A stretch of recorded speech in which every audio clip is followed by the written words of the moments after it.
Estamos de volta não, estamos iniciando Opinião em Debate desta noite, uma quinta-feira cansativa, às vezes o dia é cansativo, né?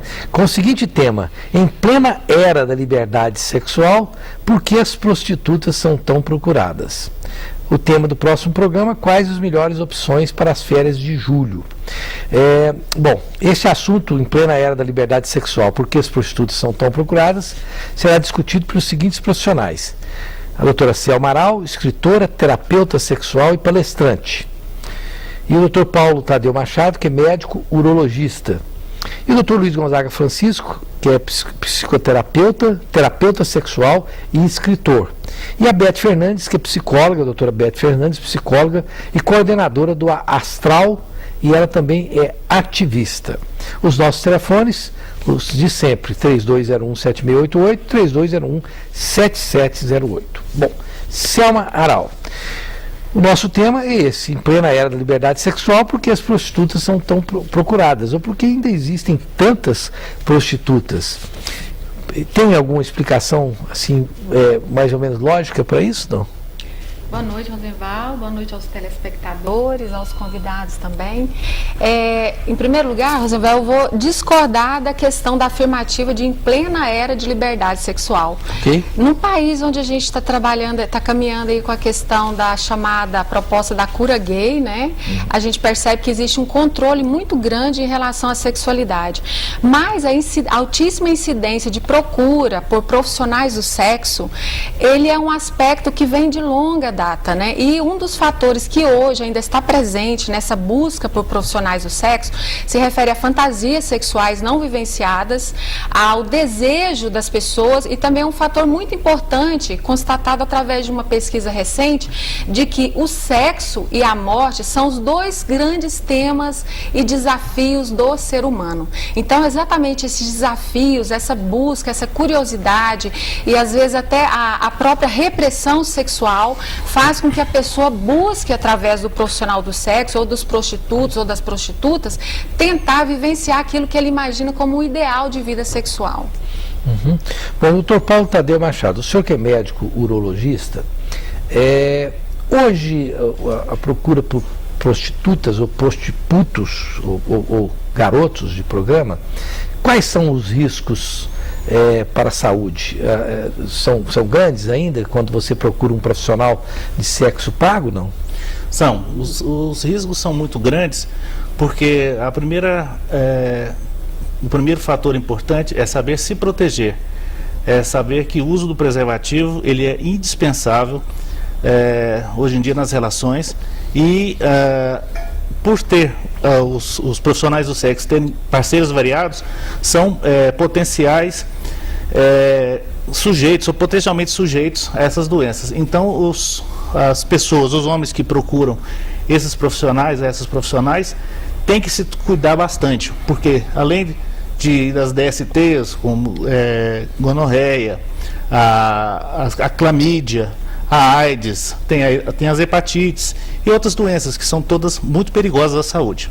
Uhum. Depois nós vamos falar sobre um assunto que polemizou a imprensa durante vários dias, que aquele ator Michael Douglas teria dito que adquiriu câncer bucal por conta de ter sexo oral. Depois nós vamos falar sobre esse assunto, que inevitavelmente acho que precisamos debater também.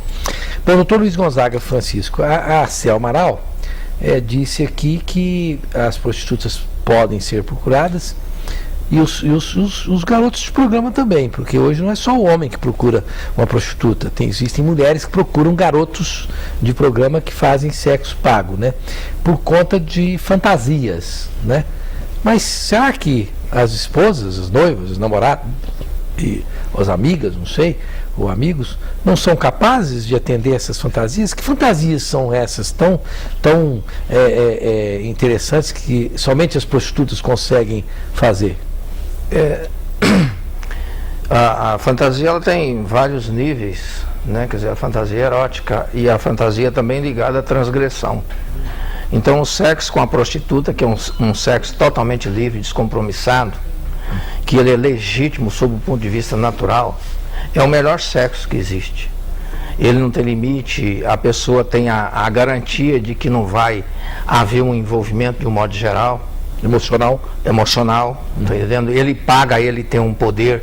Aí tem uma série de variáveis aí que justifica essa busca, né, pelo próprio poder, porque o homem, né, ele se preza muito pela sua, ele se vale muito pela sua virilidade.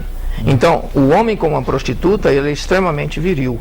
É tanto que eu já tive vários casos, assim, das pessoas ter preferência para prostitutas, para essas casas, né, de envolvimento sexual nessas casas, e ele casar sempre, normalmente ele tem problema no casamento, porque há muitas restrições, né, existem muitas regras que nessas atividades eventuais com prostituta não existe, né? Então, quer dizer, esse é um ponto fundamental, isso aí, né? Existe a pessoa, por exemplo, com insegurança sexual, às vezes por timidez, por qualquer coisa, né? Muitos procuram não para transar, tá? Às vezes para usar droga, para ficar ali protegido, às vezes para desabafar, tá entendendo? Então, existem muitos motivos que é oportuno a questão de procurar uma prostituta. Muitas vezes não é a questão sexual. Bom, Beth Fernandes, lendo aqui as suas qualidades, psicóloga, né, coordenadora do Astral e ativista. Aí, antes de passar para uma pergunta exatamente do tema, eu quero perguntar o que é um ativista?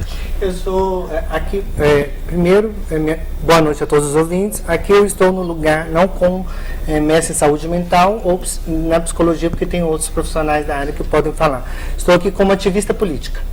E como ativista política, eu trabalho hoje há mais de 15 anos com prostitutas no estado de Goiás. Tá. E então vim falar de um outro lado do movimento social, porque a gente discute muito sobre a história de ir lá da academia, né, porque eu também sou da academia, ir lá verificar o que acontece, mas e elas? A gente escuta elas, a gente sabe por quê? A prostituição, ela tem um domínio particular, né, e um domínio público.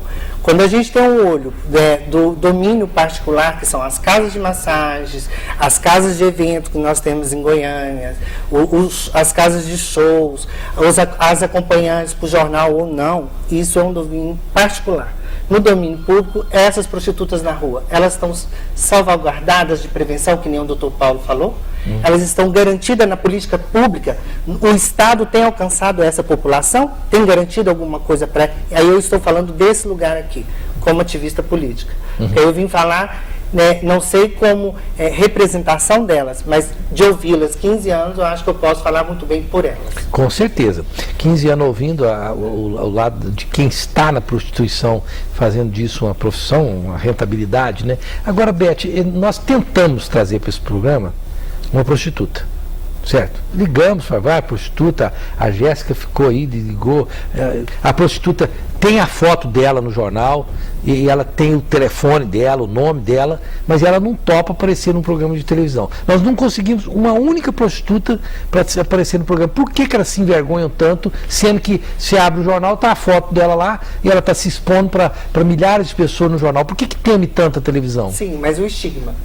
Por exemplo, aqui nós usamos, houve uma variação de terminologias aqui. Prostitutos, prostitutas, garotos de programas. Então, olha só, quando a gente vem discutir esse tema, que é extremamente interessante para mim, a gente voltar para esse tema, porque a gente tira da condição prostituição e gênero. Quando a gente discute prostituição e gênero, a gente percebe que na década de 70, e quando a gente começa, passou recentemente, Gabriela Cravo Canela, de Jorge Amado, onde fala das prostitutas e era considerado como um mal necessário. E aí essa pseudo-liberdade sexual vem desmontar essa condição de mal necessário. A prostituição é um mal necessário? Se hoje nós temos, você mesmo colocou na chamada do programa, se hoje nós temos uma liberdade sexual onde meninas e meninos têm uma vida sexual mais plena, ou caracteristicamente pode-se dizer que não se vive tanto na clandestinidade. Porque antigamente as prostitutas eram dadas assim, para salvaguardar a sociedade, manter as donzelas. É para isso que hoje as prostitutas servem? Por isso foi bem falado por nossos profissionais que estão aqui, ao cumprimentá-los, eu venho dizer o seguinte: prostituta não vende corpo, ela vende fantasia. a saber qual fantasia. E a questão também da prostituição, a gente observa no decorrer da história que em dado momento ela foi recebendo termos, né, nomes diferentes. Por exemplo, na Grécia Antiga, as mulheres mais cultas, mais inteligentes, mais belas, elas prestavam favores sexuais em troca de presentes e em troca disso elas eram honradas, recebiam elogios e tudo, e tinha uma influência muito grande na sociedade. E aqui, por exemplo, a gente mapeando a história da prostituição aqui no Brasil, por exemplo, na década de 80 e 90 mais ou menos, é que começou a surgir a distinção entre prostituta e garota de programa. A garota de programa seria aquela pessoa que, para sustentar os estudos, a faculdade, vindo de uma classe média ou média alta, ela prestaria serviço sexual em troca de pagamento para poder ter uma vida, vamos dizer assim, um padrão de vida melhor. E hoje, dentro do contexto nosso, o uso do serviço da prostituição, ele movimenta uma economia tão semelhante quanto o tráfico de armas, o tráfico ilícito de entorpecente. Então, as necessidades e as demandas de um profissional do sexo hoje, ou de uma garota de programa, ou de um garoto de programa, me parece ainda ser muito maior do que em outros períodos. Por exemplo, a gente pensar em grandes eventos, nós tivemos exemplo agora do time da Espanha, né? Futebol da Espanha, onde veio à tona a questão de mulheres no apartamento. Então, a preocupação nossa, qual é a política que nós vamos garantir a saúde dessas profissionais, ou qual é a política que nós temos de domínio para a salvaguardar a proteção dessas mulheres, para não se servir também por tráfico de pessoas, para ela não servir para ser explorada sexualmente e comercialmente, se a gente não discute o tema. A gente não discute prostituição. A prostituição ainda fica na discussão de que aquela terceira categoria. Terceira não. Quinta, sexta, a última categoria. Escondido. Como se fosse inferior. Como se não houvessem pessoas muito importantes que utilizam-se destes, digamos assim, serviço, né? Nós vamos para um breve intervalo comercial. Tenho certeza que muitas perguntas dos telespectadores vão acontecer. Nós voltamos já já.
Estamos de volta com Opinião em Debate com o tema Em Plena Era da Liberdade.